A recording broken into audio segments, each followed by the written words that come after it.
ओम शांति। ओम शांति।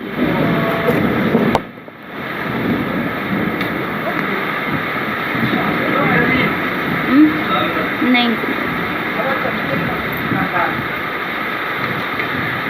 आज प्यारे बाबा के 1 तारीख के महावाक्य हैं। बाबा बोले, मीठे बच्चे, प्राण बचाने वाला प्राणेश्वर बाप आया है। मीठे बच्चे, प्राण बचाने वाला प्राणेश्वर बाप आया है। तुम बच्चों को ज्ञान की मीठी मुरली सुनाकर प्राण बचाने, बाबा ने कहा तुम बच्चों को ज्ञान की मीठी मुरली सुनाकर प्राण बचाने। प्रश्न है, कौन सा निश्चय तकदीरवान बच्चों को ही होता है? बाबा बोले, हमारी श्रेष्ठ तकदीर बनाने वाला स्वयं, हमारी श्रेष्ठ तकदीर बनाने स्वयं बाप आए हैं। बाप से हमें भक्ति का फल मिल रहा है। माया ने जो पंख काट दिए हैं वह पंख देने और अपने साथ वापस ले जाने के लिए बाप आए हैं। यह निश्चय तकदीरवान बच्चों को ही होता है। गीत है ये, कौन आज आया सवेरे सवेरे ना।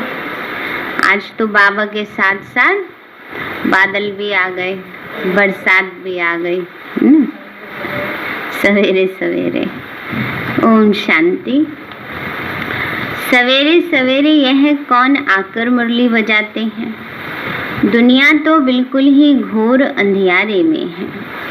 तुम अभी मुरली सुन रहे हो। ज्ञान सागर पतित पावन प्राणेश्वर बाप से। वो है प्राण बचाने वाला ईश्वर। कहते हैं ना, हे ईश्वर इस दुख से बचाओ। बाबा कहते हैं हे ईश्वर इस दुख से बचाओ। वह हद की मदद मांगते हैं। अभी तुम बच्चों को मिलती है बेहद की मदद, क्योंकि बेहद का बाप है ना। तुम जानते हो आत्मा गुप्त है तो बाप भी गुप्त है।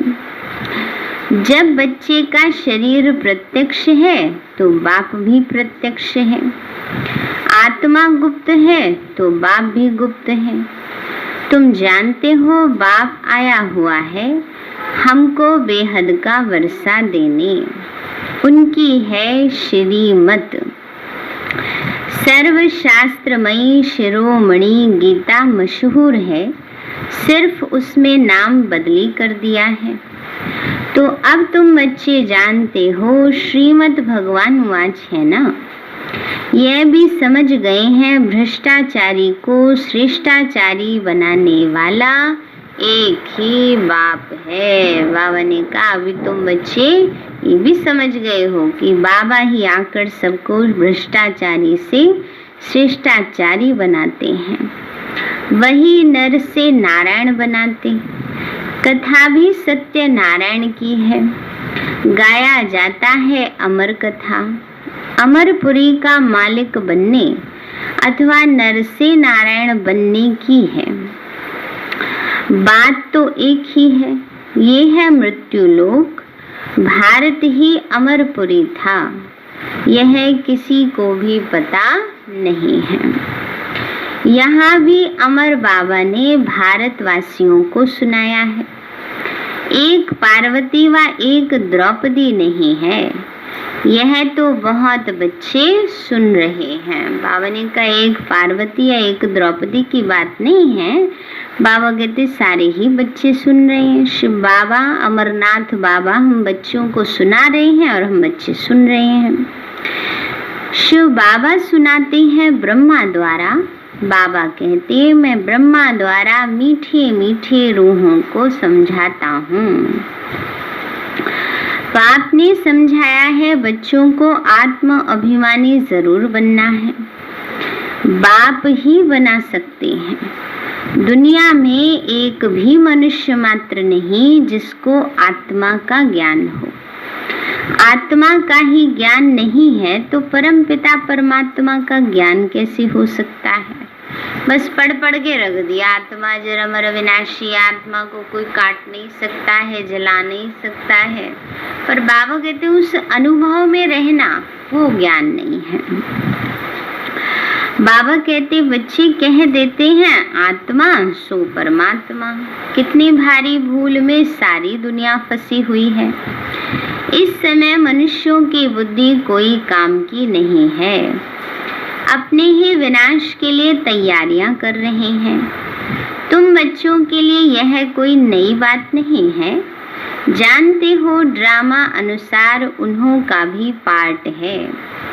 ड्रामा के बंधन में बांधे हुए हैं। सब क्या है? जैसे ड्रामा के बंधन में बंधे हुए हैं।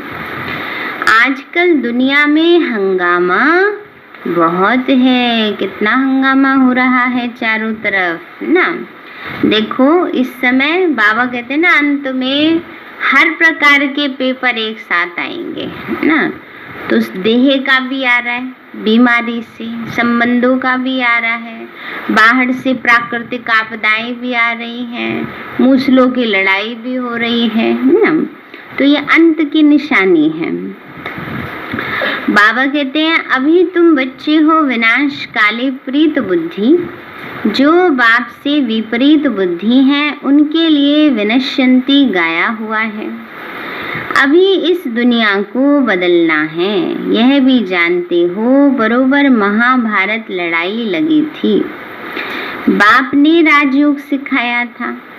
शास्त्रों में तो टोटल विनाश लिख दिया है, परंतु टोटल विनाश तो होना नहीं है, फिर तो प्रलय हो जाए। बाबा ने का टोटल विनाश माना सारी सृष्टि जलमयी हो गई। बाबा ने का ये तो होता नहीं है। मनुष्य कोई भी न रहे, सिर्फ 5 तत्व रह जाएं, ऐसे तो हो नहीं सकता। प्रलय हो जाए फिर तो मनुष्य कहाँ से आए? दिखाते हैं कृष्ण अंगूठा चूसता हुआ पीपल के पत्ते पर सागर में आया। बालक ऐसे कैसे आ सकते हैं? तो शास्त्रों में ऐसी ऐसी बातें लिख दी हैं जो बात मत पूछो।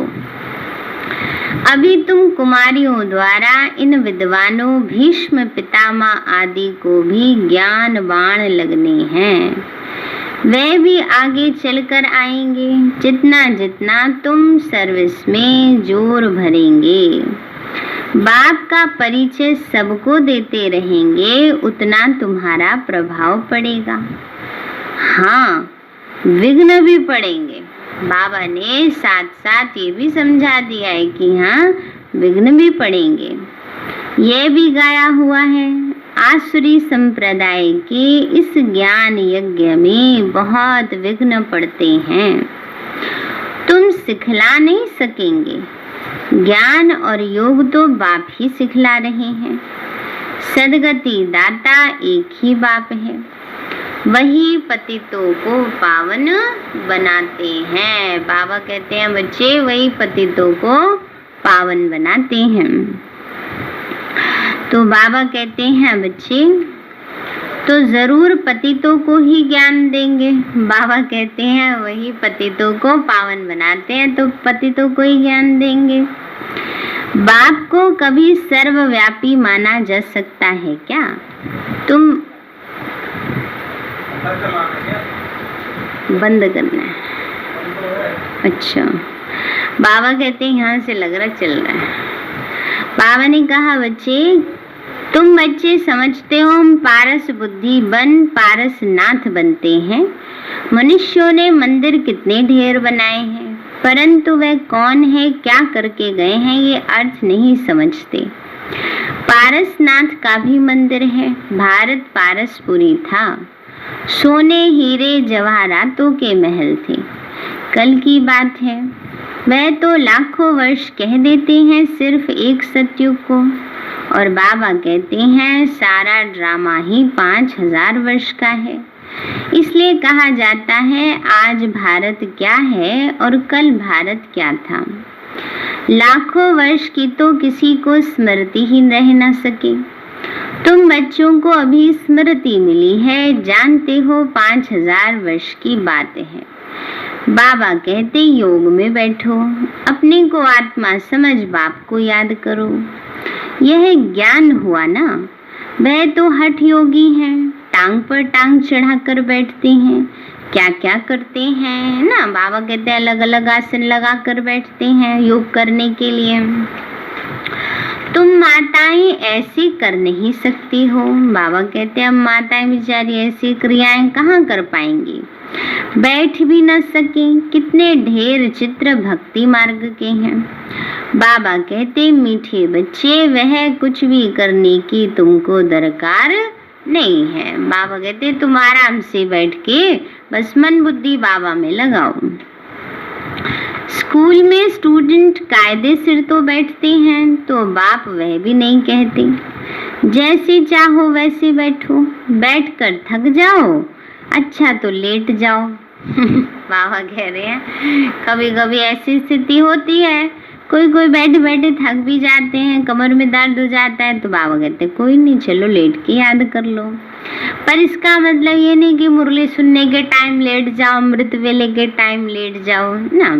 जो हमारे बाबा ने जो कंपलसरी नियम बनाए हुए अमृत वेले का, मुरली का, उनको तो हमें पूरा उसी रीति से चलाना है। बाकी बाबा कहते किसी की स्थिति खराब है तो अलग बात है, उनके लिए बाबा कहते चलो लेटे लेटे याद कर लो। अब कोई हॉस्पिटल में पड़े हैं ना, बैठा नहीं जा रहा है, तो बाबा कह रहे चलो कोई नहीं, लेटे लेटे याद कर लो। भले कितना भी बीमार हो सकता है, सुनते सुनते शिव बाबा की याद में रहते रहते प्राण तन से निकल जाए। गाया जाता है ना, गंगा जल मुख में हो ना, गंगा का तट हो, गंगा जल मुख में हो, तब प्राण तन से निकले। यह सब है भक्ति मार्ग की बातें। वास्तव में यह ज्ञान अमृत की बातें हैं। तुम जानते हो सचमुच ऐसे ही प्राण तन से निकलने हैं। तुम बच्चे आते हो तो हमको छोड़कर जाते हो। बाबा कहते हैं हम तो तुम बच्चों को साथ ले जाऊंगा। बाबा कहते हैं बच्चे तुम परम धाम से आते हो तो मुझे परम धाम में छोड़ आते हो, पर बाबा कहते हैं मैं आया हूं तो तुम्हें छोड़ के नहीं जाऊंगा, साथ ले जाऊंगा। मैं आया ही हूं तुम बच्चों को घर ले जाने के लिए। तुमको ना अपने घर का पता है ना आत्मा का पता है। माया ने बिल्कुल ही पंख काट डाले हैं, इसलिए आत्मा उड़ नहीं सकती है, क्योंकि तमो प्रधान है। जब तक सतो प्रधान न बने तब तक शांति धाम में जा कैसे सकती है। यह भी जानते हैं ड्रामा प्लान अनुसार सबको तमो प्रधान बनना ही है। इस समय सारा झाड़ जर्जरीभूत हो गया है, यहाँ किसी की सतो प्रधान अवस्था हो न सके। यहाँ आत्मा पवित्र बन जाए तो फिर यहाँ ठहर ही न सके, एकदम भाग जाए। बाबा कहते हैं पावन आत्मा इस पतित शरीर में थोड़े रहेगी, चली जाएगी छोड़ करके इसको। तो सब भक्ति करते ही हैं मुक्ति के लिए, परंतु कोई भी वापस जा नहीं सकते। लौ ही नहीं कहता।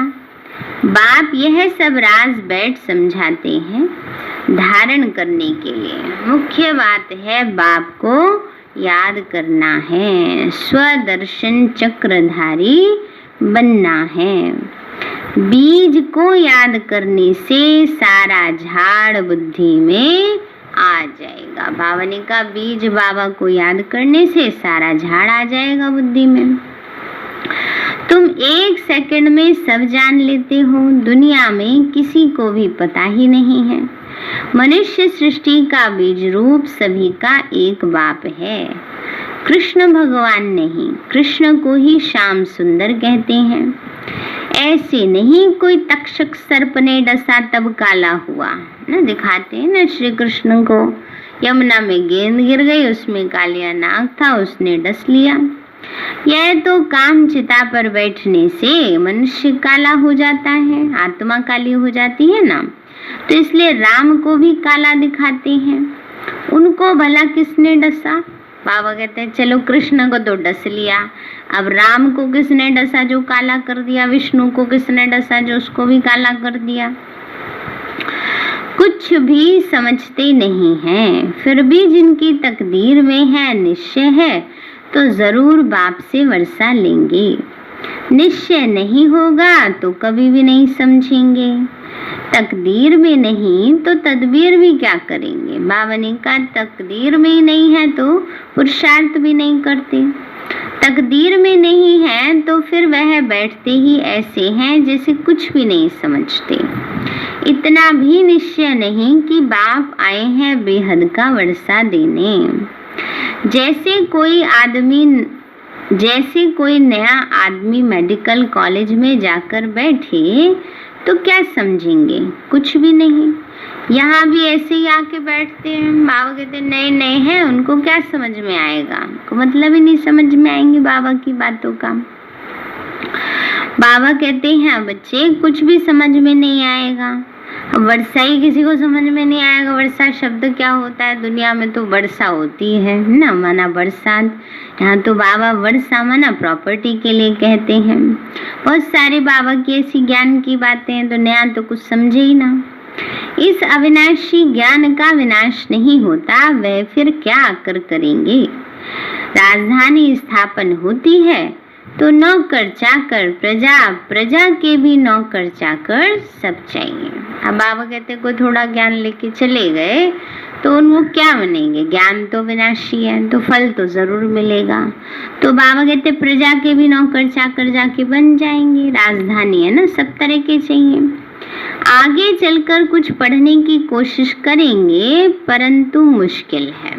कोई सोचते हैं लास्ट में कर लेंगे, अंत में कर लेंगे। बाबा कहते हैं आगे चलकर कुछ करने की कोशिश करेंगे भी पर मुश्किल, क्योंकि उस समय हंगामा बहुत होगा, इतनी हलचल होगी, मन बुद्धि टिकेगा ही नहीं, पुरुषार्थ कैसे करेंगे। दिन प्रतिदिन तूफान बढ़ते जाते हैं, इतने सेंटर्स हैं, कोई आकर अच्छी रीति समझेंगे भी। यह भी लिखा हुआ है ब्रह्मा द्वारा स्थापना। विनाश भी सामने खड़ा है, विनाश तो होना ही है। कहते हैं जन्म कम हो परंतु झाड़ की वृद्धि तो होनी ही है। जब तक बाप हैं तब तक सब धर्म की आत्माओं को यहाँ आना ही है। जब जाने का समय होगा तब आत्माओं का आना बंद होगा। अभी तो सबको आना ही है परंतु यह बातें भी कोई समझते नहीं है। कहते भी हैं भक्तों का रक्षक भगवान, तो जरूर भक्तों पर आपदा आती है। रावण राज्य में बिल्कुल ही सब पाप आत्मा बन पड़े हैं। रावण राज्य है कलयुग अंत में और राम राज्य है सतयुग आदि में। इस समय सब आसुरी रावण संप्रदाय हैं। कहते हैं फलाना स्वर्गवासी हुआ तो इसका मतलब ये कि नरक है। स्वर्गवासी हुआ तो अच्छा नाम है, यहाँ तब क्या था, जरूर नरकवासी था। बाबा कहते किसी को कहते हैं शरीर छोड़ता है कोई और स्वर्गवासी हुआ तो मतलब जरूर वहाँ यहाँ नरक में था। यह भी समझते नहीं कि हम नरकवासी हैं। अब तुम समझते हो बाप ही आकर स्वर्गवासी बनाएंगे। गाया भी जाता है हेवनली गॉड फादर, वही आकर हेवन स्थापन करेंगे। सभी गाते रहते हैं पतित पावन सीताराम। हम पतित हैं, पावन बनाने वाले आप हो। वो सब हैं भक्ति मार्ग की सीताएं और बाप है राम। किसी को सीधा कहो तो मानते नहीं, राम को बुलाते हैं। अभी तुम बच्चों को बाप ने तीसरा नेत्र दिया है, तुम जैसे कि अलग दुनिया के हो गए हो। बाबा कहते हैं अभी तुम बच्चे जैसे कि अलग ही दुनिया के हो गए हो। बाप समझाते हैं अभी सबको तमो प्रधान भी जरूर बनना है, तब तो बाप आकर सतो प्रधान बनाए। तो बाप कितना अच्छी रीति बैठ समझाते हैं। कहते हैं भले तुम बच्चे सर्विस भी अपनी करते हो, सिर्फ एक बात याद रखो, बाप को याद करो। सतो प्रधान बनने का और कोई रास्ता बता न सके। सर्व का रूहानी सर्जन एक ही बाप है, वही आकर आत्माओं को इंजेक्शन लगाते हैं, क्योंकि आत्मा ही तमो प्रधान बनी है। बाबा कहते हैं बाबा भी सब आत्माओं को इंजेक्शन लगा रहे हैं। जन्म जन्म की बीमारी लगी है विकारों की, उसको छुड़ाने के लिए, क्योंकि आत्मा ही तमो प्रधान बनी है। बाप को अविनाशी सर्जन कहा जाता है। आत्मा अविनाशी है, परमात्मा बाप भी अविनाशी है। अभी आत्मा सतो प्रधान से तमो प्रधान बनी है, उनको इंजेक्शन चाहिए। जल्दी असर करने के लिए क्या लगाते हैं? इंजेक्शन लगाते हैं ना। तो बाबा कहते हैं आत्मा को भी अभी इंजेक्शन चाहिए। बाबा कहते बच्चे अपने को आत्मा निश्चय करो और अपने पाप को याद करो। बुद्धि योग ऊपर में लगाओ तो स्वीट होम चले जाएंगे, परम धाम में लगाओ तो परम धाम चले जाएंगे। तुम्हारी बुद्धि में है, अभी हमें अपने स्वीट साइलेंस होम में जाना है। बाबा कहते हैं अभी कहाँ जाना है सभी को? स्वीट साइलेंस होम में जाना है। अच्छा मीठे मीठे सिक्के लदे बच्चों प्रति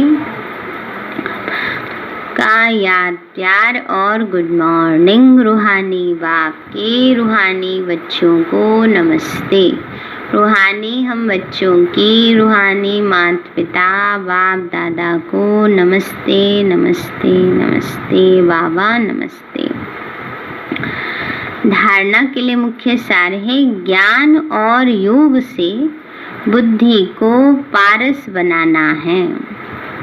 कितना भी बीमार हो, तकलीफ हो, उसमें भी एक बाप की याद रहे ना। बाबा ने कहा कोई कितना भी बीमार हो, तकलीफ हो, तो भी क्या करो? एक बाबा को याद करो। दूसरा है अपनी ऊंची तकदीर बनाने के लिए पूरा पूरा निश्चय बुद्धि बनना है। अपनी ऊंची तकदीर बनाने के लिए पूरा पूरा निश्चय बुद्धि बनना है। बुद्धि योग अपने स्वीट साइलेंस होम में लगाना है। वरदान दिया बाबा ने सदा कंबाइंड स्वरूप की स्मृति द्वारा मुश्किल कार्य को सहज बनाने वाले डबल लाइट भव। बाबा बोले जो बच्चे निरंतर याद में रहते हैं वे सदा साथ का अनुभव करते हैं। उनके सामने कोई भी समस्या आएगी तो अपने को कंबाइंड अनुभव करेंगे, घबराएंगे नहीं। ये कंबाइंड स्वरूप की स्मृति कोई भी मुश्किल कार्य को सहज बना देती है। कभी कोई बड़ी बात सामने आए तो अपना बोझ बाप के ऊपर रख स्वयं डबल लाइट हो जाओ। बाबा ने कहा अपना बोझ किसके ऊपर रख दो? बाबा के ऊपर डबल लाइट हो जाओ तो फरिश्ते समान दिन रात खुशी में मन से डांस करते रहेंगे। स्लोगन है किसी भी कारण का निवारण कर संतुष्ट रहने और करने वाले ही संतुष्ट मणि हैं। किसी भी कारण का निवारण कर संतुष्ट रहने और संतुष्ट करने वाले ही संतुष्ट मणि हैं। इसके बाद है मातेश्वरी जी के अनमोल महावाक्य ज्ञान और योग का कंट्रास्ट। तो योग और ज्ञान दो शब्द हैं। योग कहा जाता है परमात्मा की याद को, और कोई की याद के संबंध में योग शब्द नहीं आता। गुरु लोग भी जो योग सिखलाते हैं वह भी परमात्मा की तरफ ही लगाते, परंतु उन्हों को सिर्फ परमात्मा का पूरा परिचय नहीं है, इसलिए योग की पूरी सिद्धि नहीं मिलती। योग और ज्ञान दोनों बल हैं, जिस दोनों के पुरुषार्थ से माइट मिलती है और हम विकर्माजीत बन श्रेष्ठ जीवन बनाते हैं। माने कहा कि योग और ज्ञान दोनों बल हैं, शक्ति हैं। जिस दोनों के पुरुषार्थ से माइट मिलती, शक्ति मिलती है और हमारा विक्रमाजीत श्रेष्ठ जीवन बन जाता है। योग अक्षर तो सभी कहते, परंतु जिससे योग लगाया जाता उसका पहले परिचय चाहिए। अब यह परमात्मा का परिचय भी हमें परमात्मा द्वारा ही मिलता है। उस परिचय से योग लगाने से पूर्ण सिद्धि मिलती है। योग से हम पास्ट विकर्मों का बोझा भस्म करते हैं और ज्ञान से भी पता पड़ता है कि आगे के लिए हमको कौन सा कर्म करना है और क्यों। जीवन की जड़ है संस्कार। आत्मा भी अनादि संस्कारों से बनी हुई है, परंतु कर्म से वो संस्कार बदलते रहते हैं। योग और ज्ञान से आत्मा में श्रेष्ठता आती है और जीवन में बल आता है, परंतु यह दोनों चीज मिलती हैं परमात्मा से। कर्म बंधन से छुड़ाने का रास्ता भी हमें परमात्मा से प्राप्त होता है।